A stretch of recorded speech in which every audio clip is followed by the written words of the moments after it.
এখানে যে সমস্ত উচ্ছৃঙ্খল কাজ হয়েছে সেটা আমাদের নিজস্ব তৈরি। এর মধ্যে যারা কাজ করেছে যদি অপরাধ করে থাকে সেটা শাস্তি হবে, অবশ্যই শাস্তি হতে হবে। যেই বক্সকে খালি বলা হয়েছিল, যখন কাউন্ট করতে গিয়েছে সেই খালি বক্স থেকে ব্যালট বের করা হয়েছে।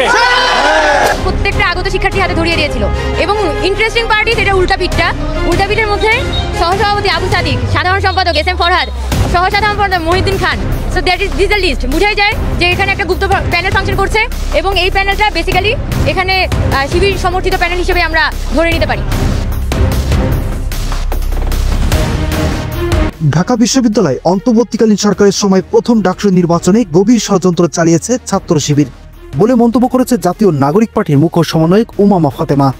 তিনি বলেন, আগে থেকে ব্যালটে সিল মারা এমন ব্যালট পেপার সাধারণ ছাত্রছাত্রীদের কাছে ধরিয়ে দিয়েছে ছাত্র শিবির। প্রত্যেকটা আগত শিক্ষার্থী হাতে ধরিয়ে দিয়েছিল এবং ইন্টারেস্টিং পার্টি সেটা উল্টাপিটের মধ্যে সহসভাপতি আবু সাদিক, সাধারণ সম্পাদক এস এম ফরহাদ, সহসাধারণ সম্পাদক Mohiuddin Khan. So that is the list. বুঝাই যায় যে এখানে একটা গুপ্ত প্যানেল ফাংশন করছে এবং এই প্যানেলটা বেসিক্যালি এখানে শিবির সমর্থিত প্যানেল হিসেবে আমরা ধরে নিতে পারি, যেটা আজকে ভোটের দিনের প্রথমের মধ্যে প্রকাশ হলো। এটা তো এখন এখানে এই ব্যাপারে আমরা যেটা শুনেছি যে এখানে বুথগুলোর মধ্যে ওই কাগজগুলো কিন্তু মাটিতে পড়ে আছে, বুথগুলোর মধ্যে কিন্তু এই কাগজটা মাটিতে পড়েছিল। সো আমাদের মধ্যে এই আশঙ্কাটা কিন্তু কাজ করছে যে এই যে নানান ধরনের ম্যানুফ্যাকচারিং কি এখানে হচ্ছে কিনা তলে তলে।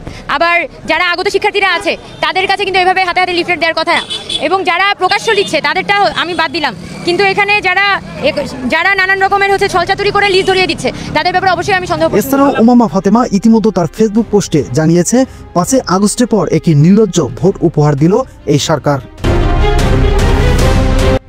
এছাড়াও ছাত্রদলের ডাকসু প্রার্থী আবিদ বলেন, নির্বাচনে শুধু গভীর ষড়যন্ত্র নয়, ঢাকার বিভিন্ন প্রান্তে পয়েন্টে পয়েন্টে জামাত ও শিবিরের কর্মীরা স্থান দখল করেছে। তারা এমন ষড়যন্ত্রমূলক কর্মকাণ্ড করছে যা এই নির্বাচনকে অবৈধ ভোট বলে ইতিমধ্যে প্রকাশ করেছে গণমাধ্যমে।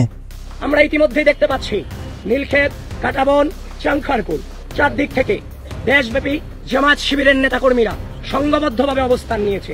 ঢাকা বিশ্ববিদ্যালয় প্রশাসন এবং রাষ্ট্রীয় প্রশাসন, নির্বাচন কমিশন, আমি আপনাদের সকলের প্রতি আহ্বান জানাচ্ছি, খুব দ্রুত এই ধরনের সন্ত্রাসী অবস্থান থেকে আমাদের ক্যাম্পাসের আশপাশ এরিয়াকে আপনারা মুক্ত করুন।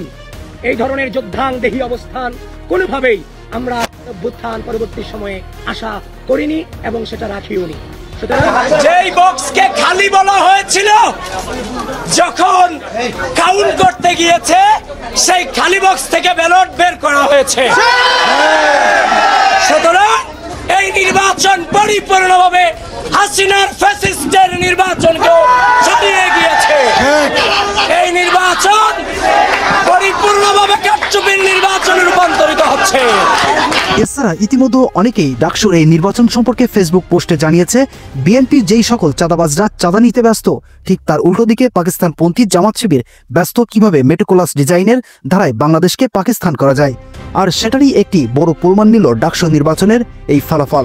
ইশতাককে যেমন মেয়র করা হয়নি, আবিদ বিপি হয়নি। এছাড়াও ডাকসু নির্বাচনে ভোট দেওয়ার সময়ও ছাত্রদল অভিযোগ করে উক্ত ভোট কেন্দ্রে দায়িত্বরত শিক্ষিকাকে, তবু ভোট চুরি ও কারচুপি থেকে রক্ষা পায়নি ছাত্রদল।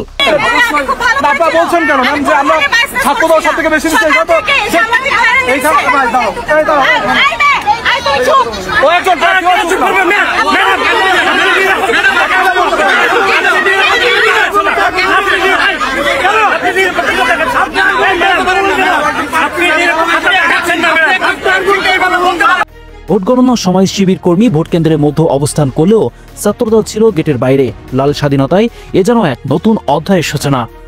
প্রিয় দর্শক, অন্তর্বর্তীকালীন সরকারের নিয়ন্ত্রণে প্রশাসনের সহায়তায় ডাকসু নির্বাচন থেকে আপনি কতটুকু নিশ্চয়তা পেয়েছেন?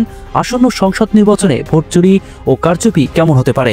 এ বিষয়ে আপনার মূল্যবান মন্তব্যটি অবশ্যই জানাতে ভুলবেন না। পরবর্তী আপডেট পেতে এসএ লাইভের সাথে থাকুন। ধন্যবাদ।